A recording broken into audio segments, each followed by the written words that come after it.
morning, good evening, good afternoon, and welcome to Architects of Lore, the one and only weekly podcast where two risen cousins sit around and discuss the age-old art of storytelling. And at the end, we're going to come up with another entry in our Cosmic Void franchise, which is coming to an end pretty soon. But I'm your host, KKZ-Town TV. That's my co-host / interrupted me / Devo City / Devin. Devin, how are you doing? I'm just saying, we still got Fast 11 coming out, so we don't know if Fast 11's coming out in 2027. We'll just see. We'll see. I'm just saying we'll see. I'm doing all right. A little jet lagged, a little confused on the day. I woke up yesterday and texted Zach, I'm going to need to record later because I don't think I'm up for it tonight. I haven't watched the movie yet, only to realize I was a day early. I went over to the East Coast for a quick wedding, just a real booze fest, and now I'm back, and I'm confused on the day. So it's Tuesday. Yeah, good to know. It's usually when we record. Sometimes Thursdays, never Wednesdays. That's league night. How was your wedding? It was a lot of fun. It wasn't my wedding. It was Connor's wedding. So you did not get married. No, I did not get married. No. The whole weekend I was upset. I was like, "Where's my invite to Devin's wedding?" Turns out it wasn't your wedding. Okay, miscommunication. Makes sense. Makes way more sense now. But who knows if you got that invite? I don't know. Do you really want coworkers at your wedding? That's true. You're right. That is true. I'd probably just come and look on from afar. Kind of like one of those scenes where there's a funeral, but there's always that one person, like all the way, like up on. Yeah, exactly. That would probably be me. At your wedding, I'll just be on a hill about a quarter mile away, looking down on you. Gotcha. So. And then race by. Oh, of course, absolutely. And then you're gonna be like, "Yeah, all right." And then you're gonna jump in your Honda, whatever it is that Brian drives, with your Jordans, because everybody knows that Devin's gonna wear his suit with Jordans on his wedding day. No, probably not. That's overplayed. And a cool race scene right in the middle of Los Angeles. I would switch to them for the dancing. Maybe. I don't know. They're not great dancing shoes. Who knows? But the sneakers and the suit, not a great look. Just stick to the classics. Okay. It's a high school look. I did it in high school. I'm just saying. It's a high school look. You've grown up finally? Bold move, yeah. No, the wedding was fun. So glam. I was in a tuxedo. It was a lot of fun. My friend didn't rip off my sleeves to my dress shirt at all, and I wasn't just wearing a bow tie, suspenders, sleeveless, looking like Chris Farley from the SNL Chippendale sketch. That didn't happen, okay? Kind of sounds like it did. Kind of sounds like it did happen. But it's very specific. Oh, that's good. That's good. I waited until after the speeches to remove my sleeves. Our friend Mark, though, big sexy, was like, "You don't need these anymore." Rip. Were they tearaway sleeves? Yeah. You know how many button-up dress shirts have tearaway sleeves? You just ripped sleeves off of a dress shirt. You just ruined a dress shirt. The dress shirt, unfortunately, was ruined before. Like, I went to go put it on when he first, and I noticed it had a little rip next to the button, like down by where you tuck it in. So luckily I was hiding it, because with the suit jacket closed, you couldn't see it. But I was like, oh man, this shirt is kind of on its last legs if it's just tearing apart. And my buddy kept just saying, "I don't think you need those sleeves." I said, Can we wait? He's like, "I don't need those sleeves." I was like, after dinner, and then after dinner, it's like the fourth time. He's like, "I don't think you need those sleeves." I'm like, "I'm not gonna fight you on it." He just tore him down. Well, I hope that made the supercut. If any of Devin's friends are listening, he is 6 supercuts behind, people. So he'll get those in the tank. I gotta work on some supercuts. I need like a rainy day in Los Angeles so I can just knock out some supercuts because it's too nice and I want to go hit golf balls. Well, I mean, that's a good transition as any into golf talk with Architects of the Lord. Devin, I'm going to assume you didn't play any golf since you had a quick jaunt over to the East Coast. Balls. I was highly irresponsible, and instead of doing all the things I needed to do before my trip, I went to the 9-hole executive, got a 34 on a par 30, was loving it, and 34 on a par 30. That's pretty good. Yeah, I still got all the things I needed to get done, so it kind of worked out. You know what I've never asked you? Hmm. What's the average distance of these holes? You know, I don't got a calculator to do the math right now, Okay. but I don't know because some of the par fours are like 350 yards. Okay. And then like but what are the par shortest threes? par three, maybe like this one's longer than Weddington. So this one, Okay. the shortest one is maybe like 80 or so yards. Okay. All right. I'm just curious. Listen, those are the scoring ranges anyway. So you got to get there. You got to be good. You got to be dialed in from that. So it doesn't matter. I'm just curious as to like, are you putting up this 34 on like, a 2,000-yard course, or like what's going on here? You know what I mean? No, because I don't just go by what like course full total yardages are. Why not? Golf nerd. Oh yeah, I was playing at a 580 last weekend. Probably gonna hit a 630 next time. 6,300 and a 5,800. Also, a 6,300 is far more difficult than a 5,800 course. Come on, Devin. Listen, I have no idea. You gotta be playing 6,600 or more every time. Good to know. Isn't Pompey a par 71? Par 72. 35, 37. Okay. Oh, that's right. The front nine is 2 different than the back nine. Yeah. Instead of 36, 36. Mm-hmm. But no, I played the executive course, and I thought I got a 99. And let's just say, thank God I'm not on the math team anymore because it was an 89. I had to redo the math again. Woo! Yeah. Woo! And that was on a par 60. So not great. But there is good news. There is a silver lining. I got some big news, people. Okay. I am now representing Team Callaway with my AI smokes. So somebody swept in and bought those Nikes from you, and you just used the proceeds to get new irons? No, I got new irons, and I donated the Nikes to Gian to okay. the cause. For the love, to pass on the love of golf. Love of the game. I didn't even take the $60, and then I was offered $60. Like, that's a little frustrating. I could have used that $60. Could have totally used that $60 right now. No, I donated them to the cause. I got these new irons, and I am hitting the ball so far that I can't.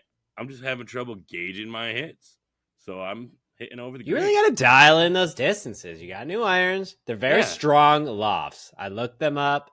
They're much stronger than mine. They're stronger lofts than mine. So your 7 iron should go further than my 7 iron now. So that's just where we need to be. Devin's like 30 yards shorter than my 7 iron. I got girth, man. I'm going to get there. I'm getting there. No, I'm hitting longer now. I'm improved my swing. I'm hitting longer. I drove the green. Are we getting some lag in your swing now, finally? It's not just super stiff? So laggy. Good. Laggy. I'm even pausing. Doing a little pause. No, but not true. It was like hole 17, and I got 5 through approach because the pitching wedge, like you said, is a 42 degree, and it's really strong loft for a pitching wedge. And my next wedge down was a 52 degree. So the guy's like, if you go 4 through pitching wedge, you're gonna have a big gap between your 42 degree and your 52 degree. So you're probably gonna end up with a 46 degree wedge, anyways, which is the approach loft. And the 4 iron. Lucky for you, we already got that. Exactly. And he's like, and then the 4 iron is a 19 degree loft.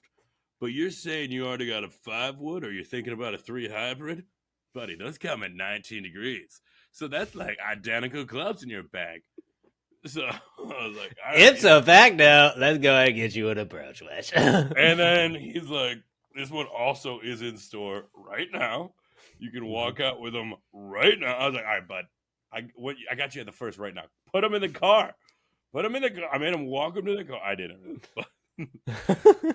Then I immediately went. Did you get sweet red grips? No. That's the thing that I'm missing Gian, I'm like looking at those Golf Pride red grips. I'm like, How are people going to know that these are your clubs without those Golf Pride red grips? I'll just have to add the blood of my enemies to the blades. Of course. From like blisters and stuff. No real like just like feed the beast type thing. No, but I went to the Trackman immediately, threw out some numbers. Oh, the indoor place that you play at? Is that what you call No, the there's Trackman? this other range at the Executive that has like Trackman computers set into it. I don't know how reliable they are, but Trackman is very, very reliable. They're very expensive. yeah, but these ones sit out in the sun, and they have like 20 of them. Yeah, there's an indoor-outdoor one. I think the Trackman indoor-outdoor one is like $21,000. So you're saying that this driving range has like $100,000 worth of equipment on it? Yeah, I really hope. Then it's why secured. can't they update the mats, bro? Because they spend all their money on their Trackmans. Apparently. So I'm still trying to, and then I hit the par 3. That's where I got the 34 on the 30. Then I went on my trip, came back, played yesterday. I got a real tight back, so that could also. But drove the green on a par 4, got a birdie. I had like a 50-foot eagle putt. I got it there. Like I would say, I got it to 40. 40 feet and had like a 10-foot putt. Just drain this 10-foot putt. The guy I'm playing with is moving his cart, and I'm like, nice. My best hit of the day. No one's watching. Well, listen. So you got that potential, and that's what we need at the Pompey member guest, because it's best ball match play. And I'll just the whole time I'll be like, "You suck. You're awful. You can't go for this shot. What are you doing?" And then you're just gonna get so mad that you're probably gonna mess up on most holes, but you will deliver on some of them. And that's the point. I just need some delivery. Hopefully not when I also play well. See, that's the thing with match play. If you and I just alternate holes. Are you serious? Again? I think that they know I'm doing the podcast, so I guarantee you did it on purpose. Gian just trying to interrupt another episode. He's going to knock on your door. Probably. Yeah, we got to get through this podcast before he gets there. Well, that's great, Devin. My golf story, I played golf this weekend. Was all right. Some good holes, some bad holes. Shot an 86. The real thing is I went to go get a fitting at Pompey. They had the Callaway guys come in there. So I was like, you know what? I can't hit my 3-wood very good. Let me go see about getting a 5-wood. I need something a little bit more reliable. Something a little bit more forgiving. Interchangeable clubs, are they? Well, I would get rid of the 3-wood until you have the 5-wood. So when you don't use the 3-wood, it doesn't matter. Okay. Yeah, I have a 3-wood and a 5-wood in my bag that never leave my bag. So it's almost like, why do I even carry them? But I just do. Yeah. So I go there. People and I get this. All my clubs. I got this Callaway guy, and he's like setting me up. I'm like, I tell him I never use this thing. He's like, go up there and let me see you hit it. Boom! Straight down the center. Right off, like 240 out there off the ground. I'm like, all right. He's like, yeah, hit another one for me. Boom! Right down the center. 240 out. And then the third one, I shanked. I was like, all right, that one's like way more like, I don't have faith in this club. All right. He's like, okay. All right. Well, so we go through the whole thing. The most that I got out of this is he told me how to swing the club. Just a 3-wood. And I was like, all right, I'm just going to use these tips. And I've been hitting them at the range. Guess what? 3-wood's reliable now, baby. It's back in the bag. Turns out you just didn't know what you're doing. Didn't know how to hit it. Did not know how to hit it. And listen, I thank that Callaway guy. And also the golf pro at Pompey Club, Joe Tesori. He was in the back. He was talking to my buddy Nate. And he just was ripping on me couldn't hear him. But he just goes like, what's going on here? Nate's like, yeah, that's my league partner. He doesn't really hit his 3-wood very good. So he's trying to, he's like, huh. Well, I noticed that he doesn't flare his feet. I noticed that he also has a lot of tension in his thumb because he has his thumb down instead of over. Yep, thumbs up. And I noticed that he takes his hands off the club before the ball hits the ground. I'm just wondering if he knows something I don't. Because you know how many PGA Tour players I see that do that? This many. Zero. He's holding up 0 for the list. He's holding up 0. And Nate's just dying laughing. And then afterwards, he's like, what does he shoot? He's like, he shoots in the 80s. He's like, all right. And then he just drives away. I'm pretty sure Joe Tesori was guy at the Drumlins golf camp who put the $100 bill in the cup and had us all putt for it, and no one made it. But I could see I that. can't remember. But I'll be honest, that's the way to get me to listen to you. You just gotta rip on me. Just be like, I wonder why you're doing that. Do you know something that every golf pro ever doesn't know? Oh, nope. You're right, Joe. I'm sorry. You're right. You're right. I need a lesson. Fired up. I want to go to the driving range now. Let's just cancel the show. Let's get out there. Let's go. But, I did hit my 7-iron pretty nice. And that actually takes us to our audience emails, which are, of course, from Nate Stevens. Sponsored by Coca-Cola. We wish. Original 12-minute foundation training workout by Dr. Eric Goodman. Which oh, yeah. I did that with him that day. It's actually really good. You should do it, Devin. It'll help your back. It just says, get after it. Yeah. Yeah. And then another one from today. 38 days. What shape is your game in? I'd say it's in a flux point right now, Nate. It is highly flexible. I would say trending in the right direction. Yeah, I mean, trending in the right direction. We got the tools, so we can't complain about the irons anymore. And Cannot. I have been hitting my driver pretty well. So listen, you better come in and slow shoot down. 68. If you don't shoot 68 first day, I'm going to just disown you. I might hit an 86. Okay. You get an 86, I'll buy you all the alcohol at Pompeii Member Gas. I was going to say Cleveland RTX 460 degree. No. I could probably drink $119 worth of alcohol. Fine. On position day, which is the Friday, it's 18 holes. If you shoot an 86 or lower, I will buy you a 60-degree Cleveland wedge. All right, here's the question. Are you allowed to change your clubs in your bag mid-tournament? Not mid-round, mid-tournament, yeah. Okay, so I could add it to the bag. Yeah. Okay, I don't want to cheat our way to victory. You can add it to the bag in the tournament. You just can't do it in the round. I get that. Because I got that chipper from Grandpa. I might have to throw that back in the bag because I'm only rocking 13 clubs right now. I think that might be illegal, but that's fine. Maybe. I'll have to look into that. Let's not talk about it. All right, well, let's move on to everybody's second favorite part of the show. And that's the new music. Movie game. Movie game. Yeah, I heard the new music, Devin. I heard it. It's been going for couple weeks now. So. I heard it this week. Last week's TV movie game question for the audience was: an MD rocking time wizard protects a small Indiana town from some nasty upside down evil stuff. Devin, that TV movie answer, of course, was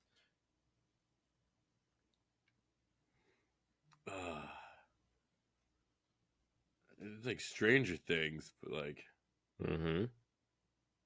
Doctor an Strange. MD rocking time wizard. I got confused with Doctor Who last week. Oh, It's not Doctor Who. Think of the other doctor.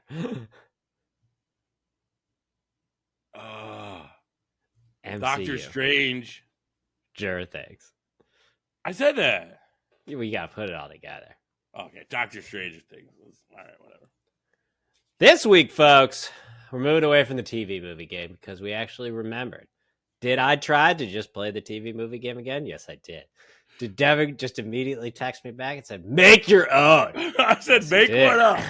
Because we said we were going to make one up. And I see you text me that. And I'm like, this cop-out forgot, didn't he? 100% forgot. And also, we have this lovely relationship between me and the audience where I lie to them. And they don't call me out on it. So that's great. I do. I do call you out on it. So, Devin. Did you come up with your own? I came up with two. All right, well, let's hear one. Because I knew you weren't going to do the audience one. You were going to forget the audience one. And guess what, audience? I got on here, and he's like, did you make one? I'm like, yeah. Did you make one for the audience? He's like, I'll figure it out when it happens. So I could figure it out. I couldn't figure it out. I'm going to read mine first, All since right. I'm going to read the audience one too. So, Okay. Devin, here is my original movie game question for you, Devin. And remember, you get a clue for one movie, a clue for another movie, and the answer is the two movie titles mashed together. Mash them together. Mash them up. Devin. Yes.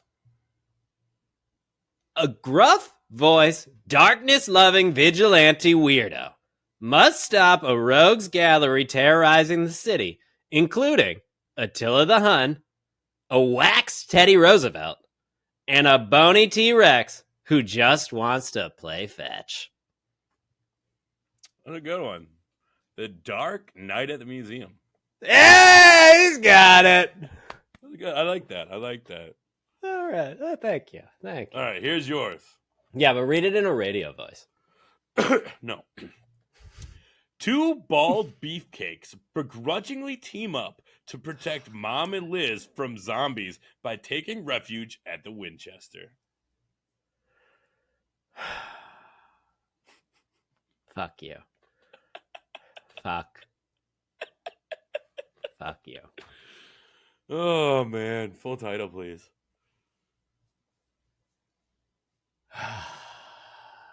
Okay. We're going to get into this and studying the blueprints, but I'm a little less upset about these movies now for a reason that will become known later. But it's the Fast and the Furious presents Hobbs and Shaun of the Dead. Correct!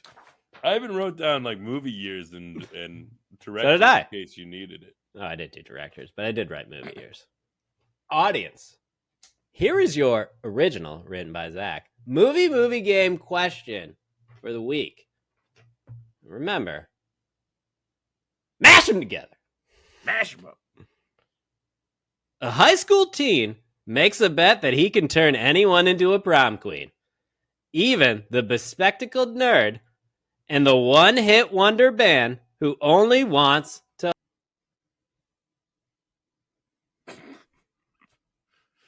What just happened? I don't know. I probably should read that again. You just completely cut out and the screen went black. I think that my phone stopped working for a second, but it's all good because it's back here and it's still the iPhone camera recording at 1080p. So let's cut. All right, what's the audience question? Audience, this is your original movie game question written by Zach. Next week's movie original question will be written by Devin in advance. A high school teen makes a bet that he can turn anyone into prom queen, even the bespectacled nerd and the one-hit wonder band who only wants to hold your hand. That audience question again is: a high school teen makes a bet that he can make anyone into a prom queen, even the bespectacled nerd and the one-hit wonder band who only wants to hold your hand. If you know the answer, let us know. Leave it in the comments. All right, Devin. Redemption is in the air.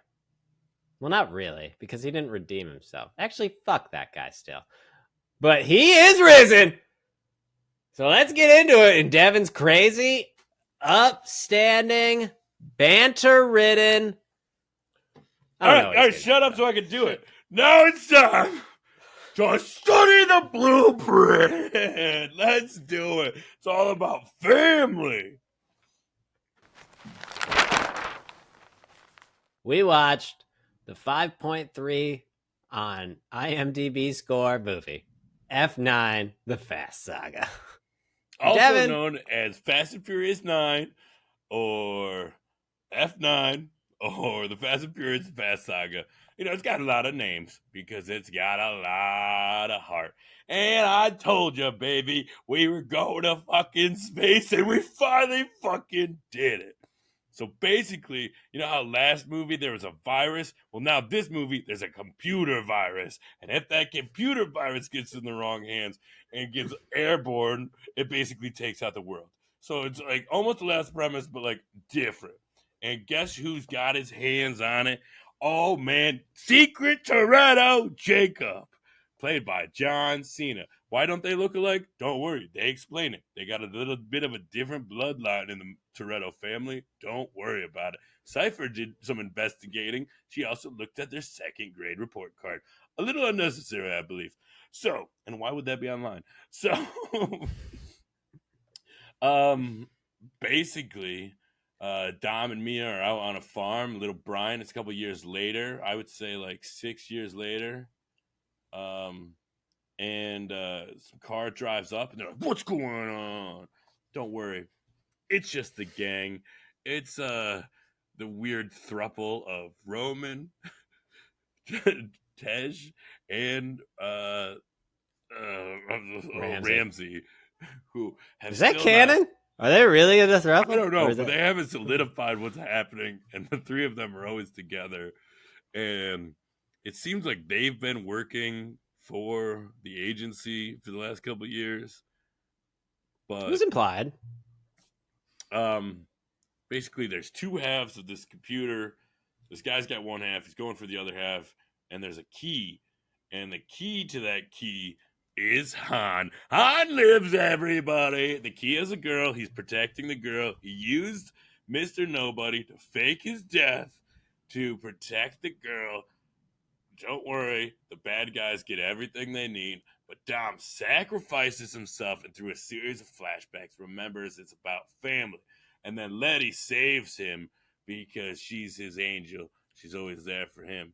And then they go and they fight, and then Jacob gets turned on by the rich billionaire son of a dictator, and then they're like, all right, we're cool with Jacob now. So he helps and saves them, and they take this thing down, and Cypher tries to intercept it, but they throw a truck into a plane. It's pretty fucking awesome.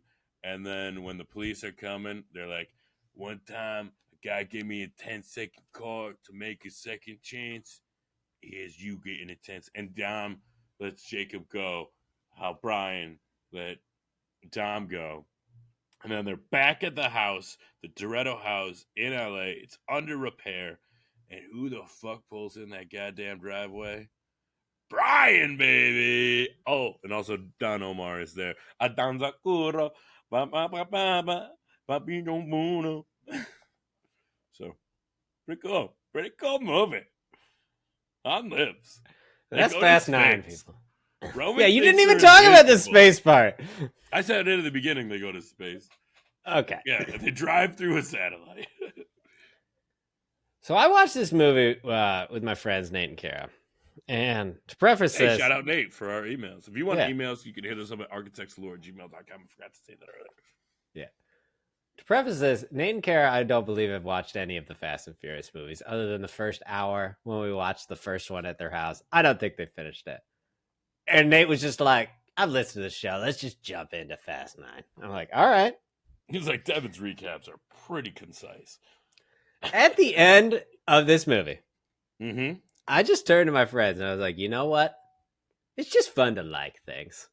Because if I wanted to, I could tear this movie apart. You could, but why? But you know what? It's just more fun to like things. Did Roman and Tej go to space in like a Pontiac Prius or whatever it is? Fiat? Yes. Did they somehow... Roman said, you're the tech guy. I'm the driver. You're not driving. You're flying in space. Yeah, but so they whatever. did hook up the somehow he's using a steering wheel to still go in 3 dimensions. Listen, in our space. boys from Tokyo Drift, Lucas Black, Twinkie, played by Lil Bow Wow. And no, he's just Bow Wow now. And the other guy. They're back. And of course, they're like making rocket cars, so they're going to have some car and rocket. It makes sense. Makes sense. Definitely makes sense. Cardi B is in this movie. Why is Cardi B in this Judi movie? Dench is in this movie. That's more like it. Listen, Han lives, people. In this movie. Everything in the rest of this movie doesn't matter. Han lives. Han's back. And all this movie, was make me dislike most of the Fast and Furious crew to begin with. Because Whoa. none of them knew that Han was alive. You could tell by their reactions to seeing Han alive. Mm-hmm. And yet, again, they're just still cool with the guy who killed Han. One time. They didn't hung out with him one time. It seems like they're not in contact anymore. They hung out one freaking You know who time, is in man. contact with him? Hobbs. And Hobbs is dating Shaw's sister. So, Is he? We don't know that. I mean, that was the end of Hobbs and Shaw. But are they? They could have been a fling. You know, you have a. But that's not the movie we're watching. That's not the Also, movie. yeah, There is a scene at the end of the movie, though, where Jason Statham's beating up a little bag. Turns out there's a guy in the bag. That's pretty cool, to be honest. And he's like, "Oh, I'll give you everything you want." He's like, "I already have everything you want." It's like, why are you doing this? This is how I stay in shape. That was pretty fun. And then Han shows up at the door. And we gotta wait for the payoff for Fast 10. Because if I don't see a payoff with Han and Shaw together, I'm gonna lose it. You're not gonna lose it then. Sorry for the mini spoiler. That's a mini spoiler. They resolved that issue. But again, it's just more fun to like things, people. Is this movie structurally unsound? Yes. Is that how magnets work? No. Can you just turn them off and on and change their pole by a button? But no. But if you're just like, that's the science of this movie, so I'm going to roll with it, it's fucking awesome. They live on Earth too, people, where physics is wibbly wobbly. And if you talk to Roman, they're not normal people. I mean, Roman did have a hilarious joke where he thought he was a god in this movie. I don't think it's over. I think he literally went to space. He went to space. Okay, I understand the numbers, and he's like, sometimes you just gotta trust what you're doing. And if you drove a car into a satellite the size of a car, they would definitely have an air leak. You would die. And they were just chill. They were just chill. Like, it was fun. Oh, don't worry, I coated it with some Givotonium. Yeah. I'll be honest though, the whole Jacob Toretto thing, I mean, you could tell right from the beginning that he didn't murder his dad for no reason. It's okay. But also, I don't think it added a lot. I don't think John Cena got a lot to do in this movie. You know? He was a fun big guy because they couldn't have The Rock anymore, and they're like, we gotta have Vince fight someone of equal physical stature. I love how they're like, you're about the same height. I have a feeling that John Cena is about 4 inches taller than Vin. Yeah. I mean, it was a nice callback at the end where he says, somebody gave me a 10-second car for a second chance. Here's your second chance. Hold on, I wanted some other we got flashback Vince. We got flashback Jesse. We got flashback Letty. Flashback Leon. Where the fuck is Leon, bro? Leon doesn't exist.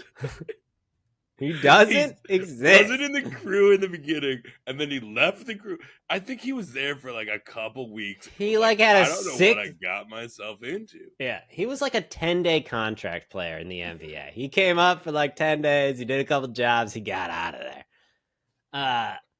And then also when they flash back into the garage with little Dom and little Jacob, the actor who plays little Dom, that's Vincent Sinclair, baby.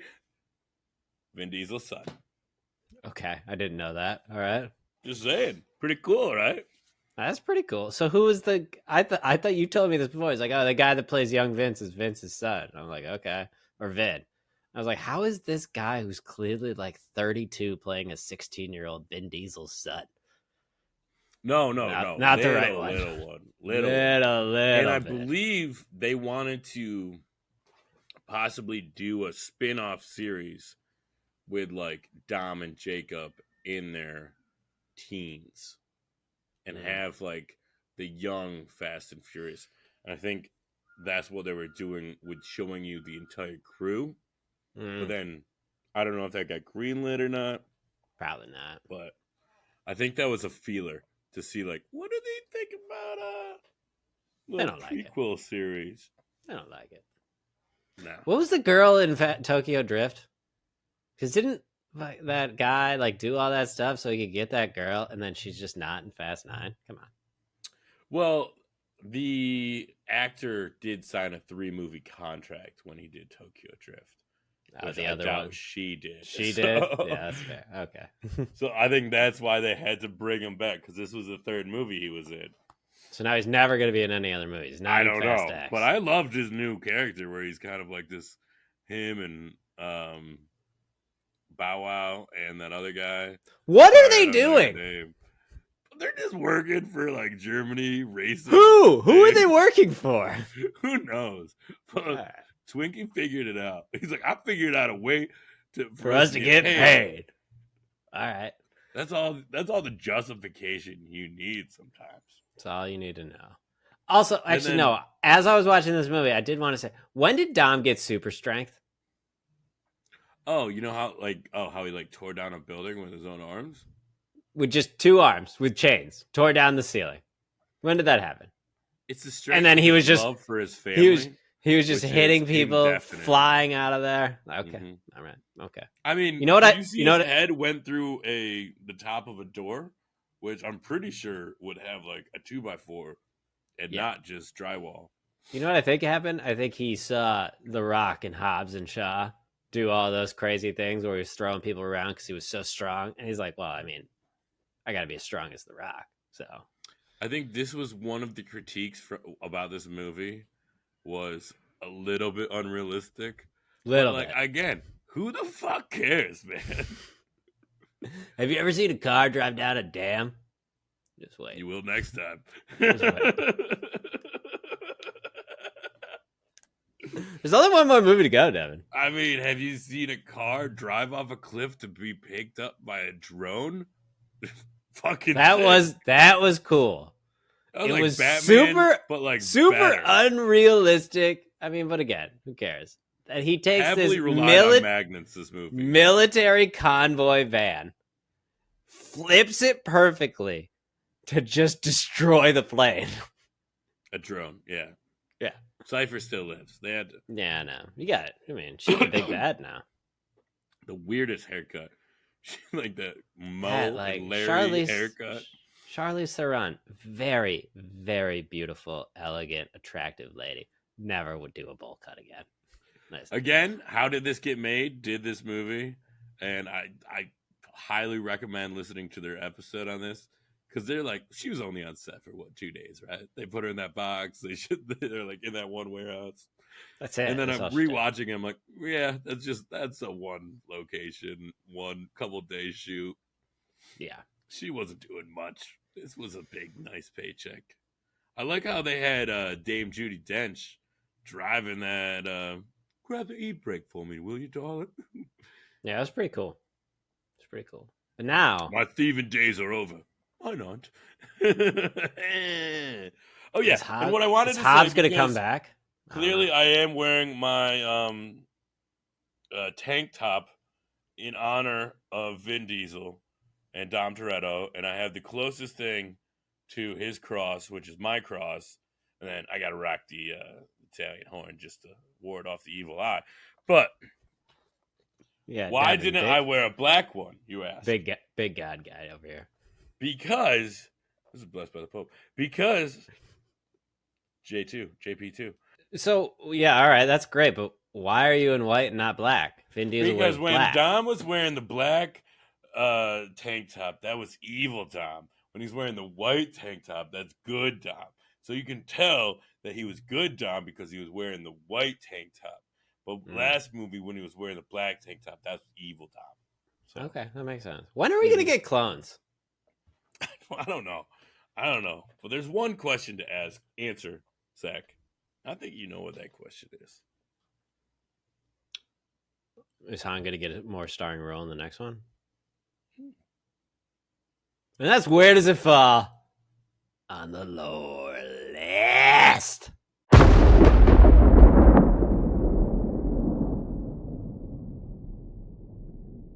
The lore list. It's the list of all the movies that we have reviewed on Architects of Lore. Starting with number 1, Paddington 2, perfect movie. And then all the way down, probably in the 60s at this point. Yeah, 63 or 62, Gods of Egypt. Guarantee it'll be 63. It'll be 63. First of all, we got to fast bracket it, okay? Yeah. It's not better than Fast 5. That's the best Fast and Furious movie. I think it's going to retain that title because I already looked up the reviews for Fast X and not great. So, pretty sure Fast 5 is going to remain the best Fast and Furious movie indefinitely. And that's at 12 on the lore list overall. The Fate of the Furious at 17. The original, The Fast and the Furious at 20. Furious 7 at 21. The Fast and the Furious 6 at 28. Too Fast, Too Furious at 38. Fast and Furious Tokyo Drift at 44. Fast and Furious Presents Hobbs and Shaw at 45. And rounding out our list, which I still consider probably the worst of the Fast and Furious movies. It's not considered. It is objectively the worst one. Is this worse than Fast and Furious 2009? No, it's not. Is it better than Fast 5? No, it is not. So we've definitely already bracketed there. Yeah. Now let's go on to, is it better than Hobbs and Shaw? Considering that this movie has Han, the last movie does not have Han, this movie is better than Hobbs and Shaw. So hell yeah, they go to fucking space in this movie. I don't care if this isn't like a movie that makes sense. This movie is fucking fun. And for 2.5 hours, I had a goddamn good time. So I think it's above Tokyo Drift. I think it's above Too Fast, Too Furious. Because we get, I mean, obviously we were introduced to Roman in Too Fast, Too Furious. But I think we get one of the best showcases of Roman in this movie. Of him just calling out the fact that he has not been killed or have a scratch on him after doing all of these crazy things. I mean, if you look at our fast bracket, all of the movies that have Roman and Han, they're in the top half. So of course this one's going to be in the top half. If you get one or the other, you could be in the bottom half. If you get none, you're definitely in the bottom. But if you get both, you're in the top half of the fast bracket. So this is definitely above Too Fast, Too Furious at 38. The real question, is it better than Fast and Furious 6 at 28? I don't know. Fast and Furious 6, I think, is actually pretty good. Yeah. You got the whole Letty's coming back. You got the whole crew. You got Brian still in the Fast and Furious 6. Owen Shaw is actually like a pretty good villain. And you got Hobbs. When you do die, it is pretty sad. Yeah, Giselle dying. That's sad. Mm-hmm.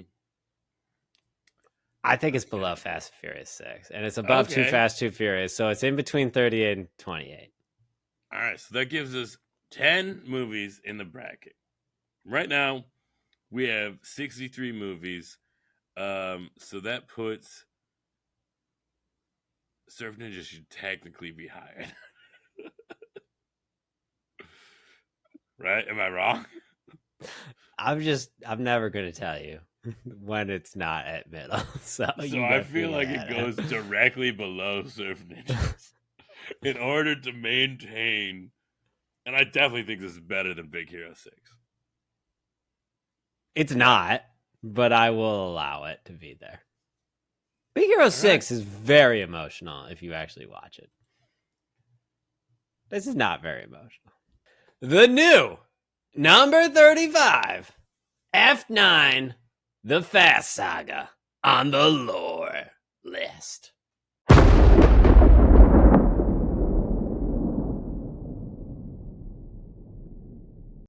Okay, Zach, now it's time to get a little wacky, a little crazy.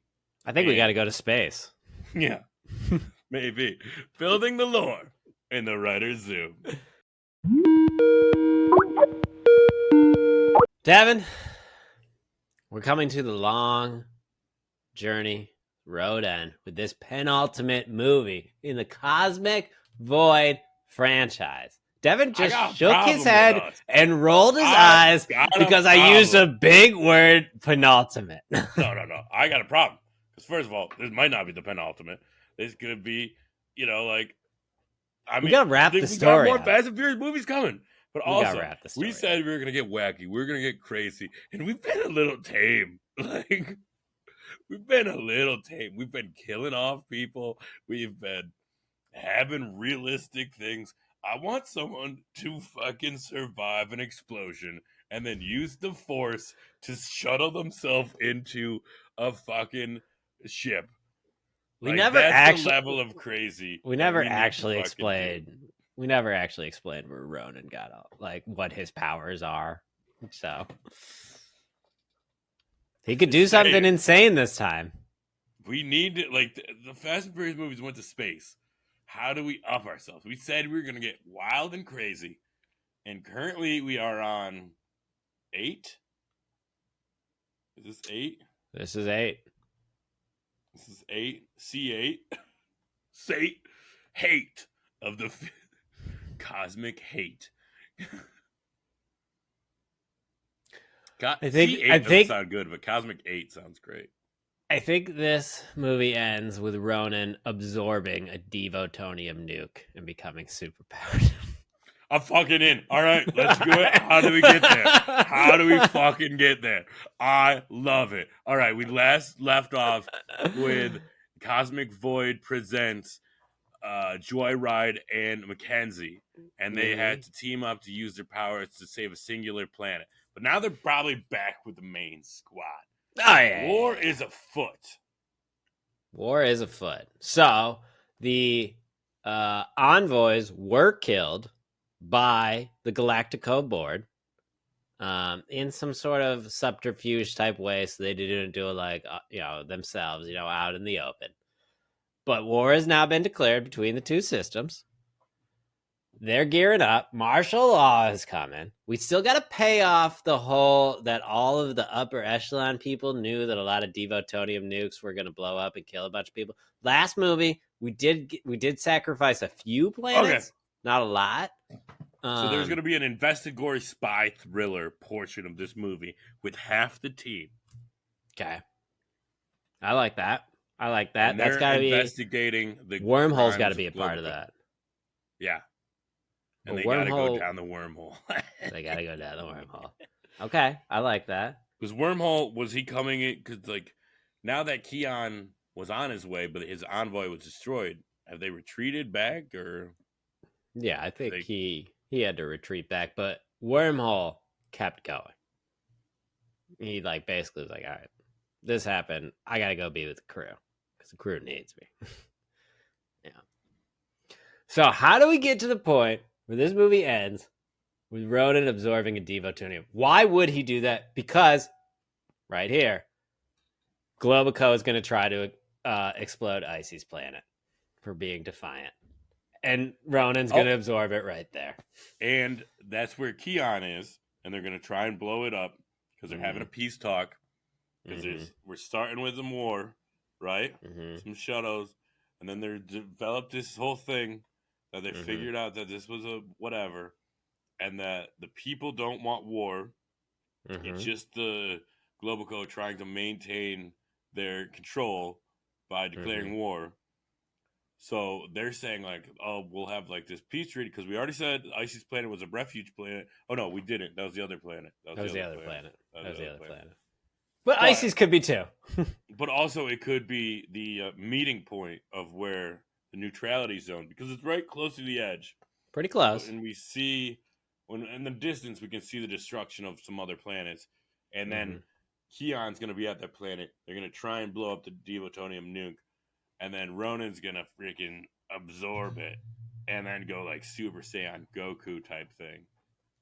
Hold on, here's the thing.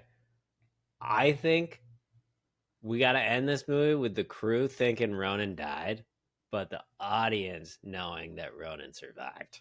I love it.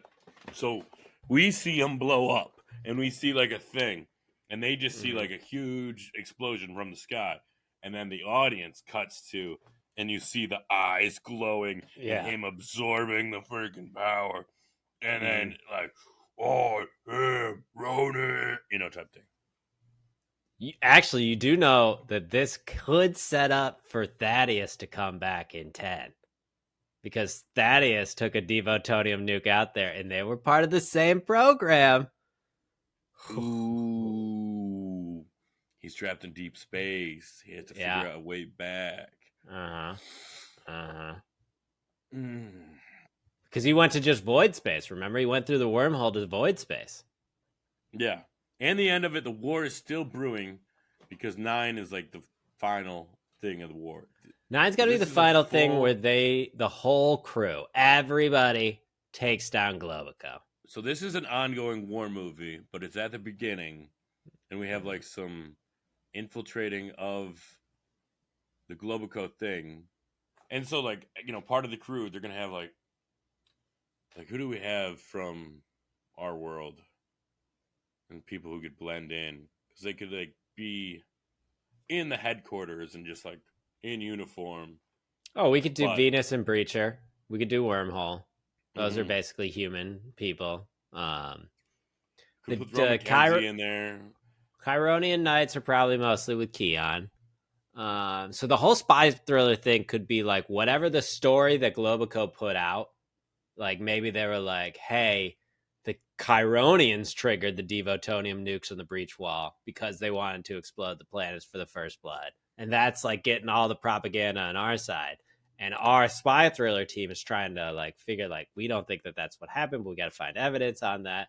And then that's where they find evidence that they were going to do this before. Traitors. Oh, yeah.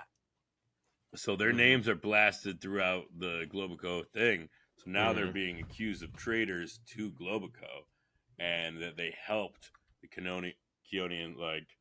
Chironians set up this false flag thing in order to declare war. Maybe the end of the movie is so the peace talk is basically Icy going like, we got evidence on Globico. Keon, come here. We don't want war. If we get this and we can spread it out, maybe you can calm your people down so we can try to figure out on our end what to do. And that's where, what's his name? What did we say his name was? Ted? Steve? Who's the handler guy? Mike? Nick? Nick. It's Nick. Fucking Nick. And Nick's like, Skinny dude, Ted. All the targets in one spot. Boom. And now he's taking control. I think he takes out a board member who's like, we've gone too far, and then boom, I'll tell you when we've gone too far. Kind of like how Bursby gets killed in Fire and Blood, Oh yeah, like, when they're trying to have King Aegon take over from Renee, and he's like, we can't do this, and they're like, yeah, we can. And then he obviously has to make some super on-the-nose joke where he goes like, as long as the stock keeps going up, we haven't gone too far. But because obviously capitalism, run-of-the-muck war makes money. They're selling protection things. We're out here making ducats. So what's the main crew doing? Because we got to have something that Xander does. We got to have something that Ronan and Rory do. And Xander's, girlfriend people too as well. Are they just fighting? Is that what they're doing? They're trying to stop fights. They're getting in there. What if they're trying to stop fights, and they're just, they have these space, they're taking them off track or shooting their shields, knowingly trying to shoot the shields and not penetrating the shields and bring them away. Say they know that there's gonna be a Globico fighter squadron coming through this place, and they have some Chironian scouts. They'll intercept the Chironian scouts, shoot at them, get them to follow them in order to take them and save them, basically. Okay, but that's not a whole movie arc for what they're doing. Type thing. I get that, but that's not a whole movie arc for what no. That could just be at the beginning. Just the beginning. Yeah. So we got one part of the team infiltrating. Okay, so they're just trying to find out information. So who's going to have the information? I think it's got to be Xander. He figured something out. Right? So maybe Xander then goes to be the infiltration team as well? Because remember, Xander was the one who was trying to kill all these people and stop them. So now he's got to bring their thing, and they're like, okay, well, we got to do it our way. We can't do it your way. And he agrees to, like, begrudgingly, because Rory has, convinced him that, like, this isn't how they were raised. This is not how they should act. Blah blah blah blah blah. Oh, I got it. We could just do the Fast 9 thing. We got 2 teams.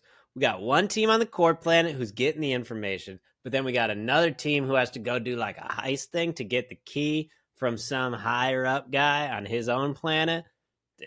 There it is. That's the movie right there.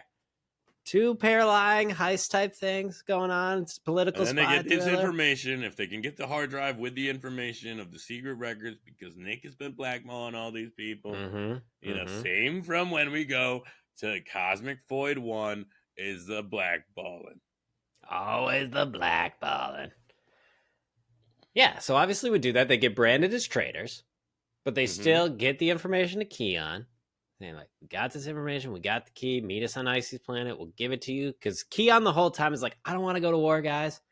But he has But they killed my envoys. Like, what do you expect me to do? Like, I told you, a war with me in control is going to be a lot less than a war with you and they're having secret meetings, and they're trying to be like, yes, we are going to attack, but, like, we're going to make sure you evacuate. That could be used to also do the traitors thing. Like, these guys broke in. Also, they've been talking to the Chironians, the Emperor over there. They're clearly traitors.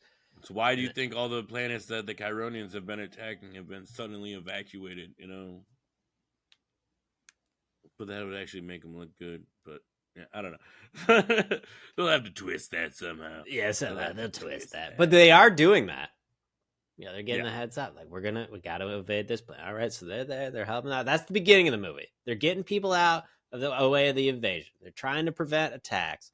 But then they're like, the story comes out from Globico saying, like, the Chironians are the one that set this off. We're going to war. And they're like, that's bullshit. We got to figure out how. And Xander's like, what do you think I was doing? This is where they have the information. This is the fucking guy. Like, I was trying to get to that. It's like, all right, but... we're going to do it our way. We're going to do it with family. Yeah. And then they go to space. Oh, wait. We've been in space the entire time. They go to land. They go underwater. There we go. That's what I'm saying. They go underwater.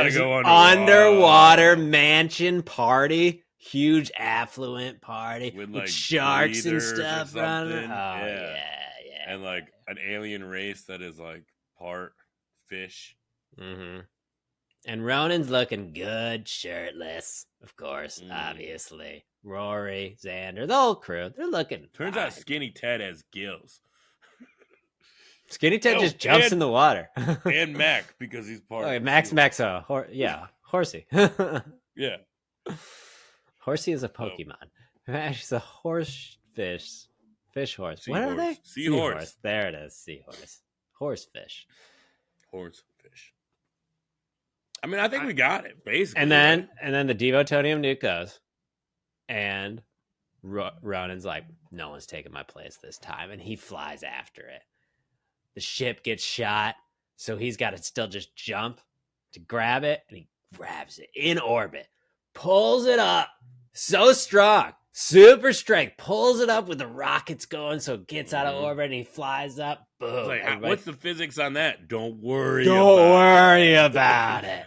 He's got thrusters in his suit that helps him pull it up. Because like his ship is going, and he like breaks open the cockpit window, and the ship's going at it, and it's coming at the missile, and he just punches it up and grabs it, and like, and he's then flying with it. Why is he flying with it? Because he's still got to be there. Because if he lets the whole blast radius go, it's going to destroy everything. But he can stop it from being the huge thing. With his body. Because this is space technology. It doesn't have to be the size of our nuclear bombs. This could be a nuclear bomb. It's like a basketball. It's like a basketball. So he could just grab it and then... What's the physics behind putting a body in front of a nuclear blast? Don't worry about it. Don't worry about it. We're here to have fun, people. In Cosmic 8. Maybe his suit does have some absorption features. He's like, if I go, I can absorb most of it, so it'll only just disperse some of it. And they're like, you can't do that, man. You'll never survive. Blah blah. Just like that is. Doesn't matter. Absorbs it all. I got 2 ideas for movie titles: Cosmic 8. Cosmic 8, Galactic Wars, Okay. or Cosmic 8, War of the Galaxies. Thoughts? Cosmic 8. War of the Galaxies. It's better. All right. You want to just go with that? Cosmic 8. War of the Galaxies. That's pretty cool. That's pretty cool. The architect's original idea, Cosmic 8, War of the Galaxies. It is our 9th installment. Oh, yeah, because we had a spinoff. I forgot. I was like, 9. Oh, yeah, it is 9. So 9th installment, Ronan. There's all-out war between the galaxies. Hence the title, folks, War of the Galaxies.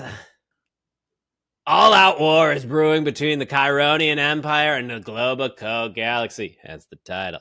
Ronan and the crew are trying to prevent as much needless life loss and destruction as they can by heading off little fighters that are coming and evacuating planets that they get the heads up on are going to be attacked.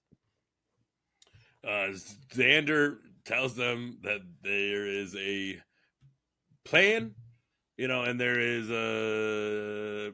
All right. Xander informs them that there is some blackmail that has proof that this was all designed by Nick and the Globico board starting the war, even though the Globico board is trying to spread the rumor that this was a Chironian first strike.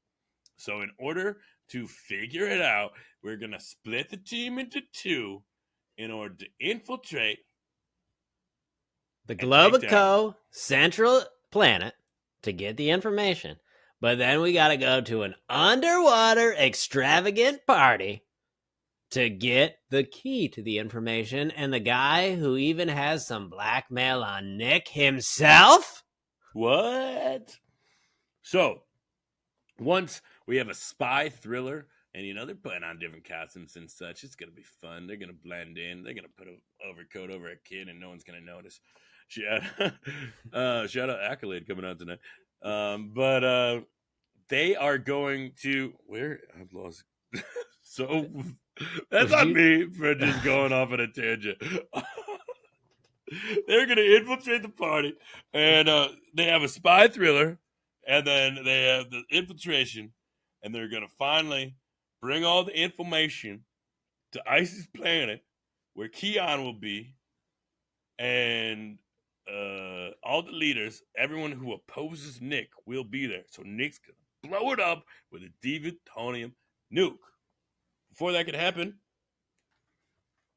Ronan sees the Devotonium nuke coming, and he doesn't allow anybody else this time. He gets into a convertible size spaceship, and he goes right after the Devotonium nuke. You got other people. You got Joyride. You got Icy. You got Aurora in his ear going, you can't do this. What are you doing? And he says, I'm not letting anybody take this again. He has Roby shut down their ships. Yes, Roby shut down their ships.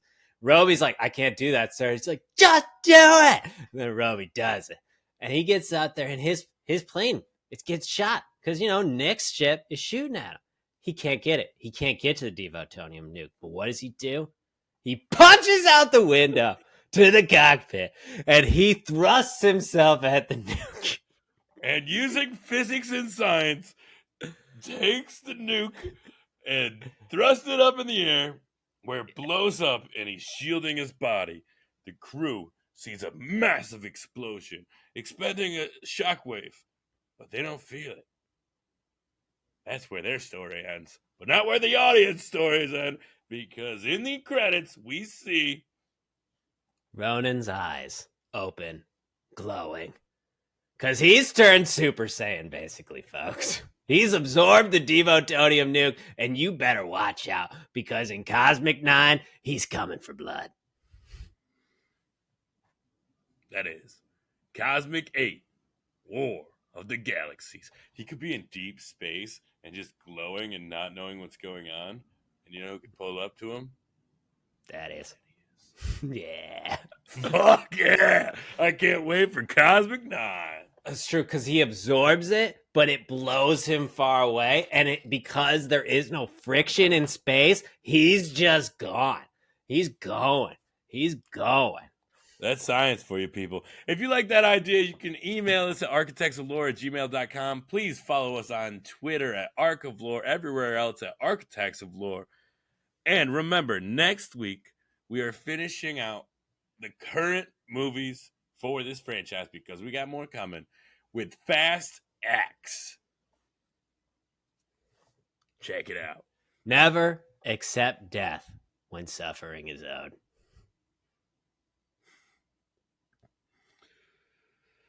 All right. Got a story. Isn't that the line that he says? I don't remember. That was a trailer from like 2 years ago. So. I don't know. I don't remember. That's Jason Momoa. Because in Fast 5, they knocked over a car. That was important later, not then. Now it's important now. Remember that. And Han's back. Well, thank you, Zach. Thank you, Zachary, for joining me. So why don't you end the show? No. Don't know how to. Just wing it. Thank you, everyone, for listening. Thank you for all our listeners. Thank you, Zachary. Please like and follow. And remember, if you have a story in your head, but you don't know how to do it, just do it. Just go to space, absorb a nuke, screw physics, doesn't matter. Just have fun. Do it. Because if it sucks, who cares?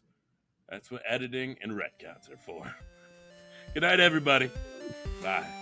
Bye. You don't say bye. I say bye if you say good night. Come on. Good night, everybody. Bye.